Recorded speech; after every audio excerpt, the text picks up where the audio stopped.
லக்ஷ்மி சகஸ்ரம் கட்டாட்சஸ்தபகம் ஸ்லோகம் 6.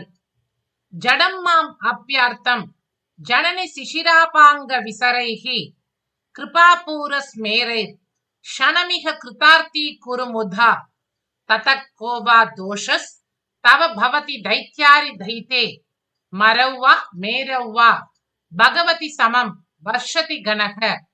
ஜடம் மாம் அப்யார்த்தம் ஜனனி சிசிராபாங்க விசரைஹி கிருபாபூரஸ்மேரைர் க்ஷணமிக கிருதார்த்தி குருமுதா ததக் கோவா தோஷஸ் தவ பவதி தைத்யாரி தைதே மரௌவா மேரௌவா பகவதி சமம் வர்ஷதி கணக.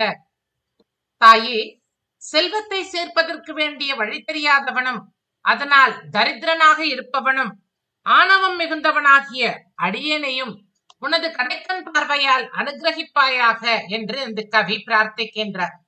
எப்படி என்றால், உனது தயை என்னும் பிரவாகத்தால் மகிழ்ச்சியோடு இந்திரன் முதலானோரை எப்படி அனுகிரகித்தாயோ அதில் நொடிப்பொழுதேனும் என் மீது செலுத்தினாலே போதும், எனக்கு எல்லாம் கிடைத்துவிடும்.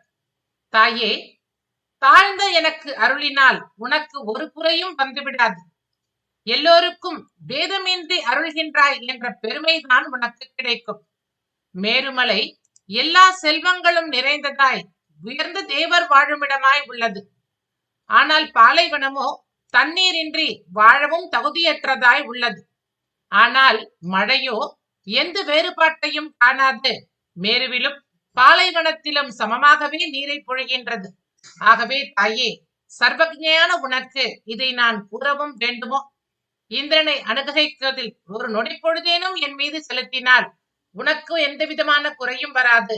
அதே சமயத்தில் எனக்கும் எல்லாம் கிடைத்துவிடும் என்று பிரார்த்திக்கின்றார்.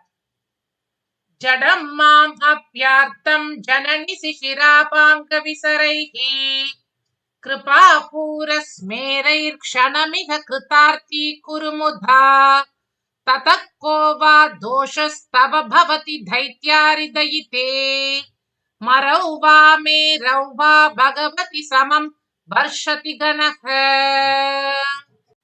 ஜடம் மாம் அப்யார்த்தம் ஜனனி சிசிராபாங்க விசரைஹி கிருபாபூரஸ்மேரைர் க்ஷணமிக கிருதார்த்தி குருமுதா ததக் கோவா தோஷஸ்தவ பவதி தைத்யாரி தயிதே மரௌவா மேரௌவா பகவதி சமம் வர்ஷதி கணக.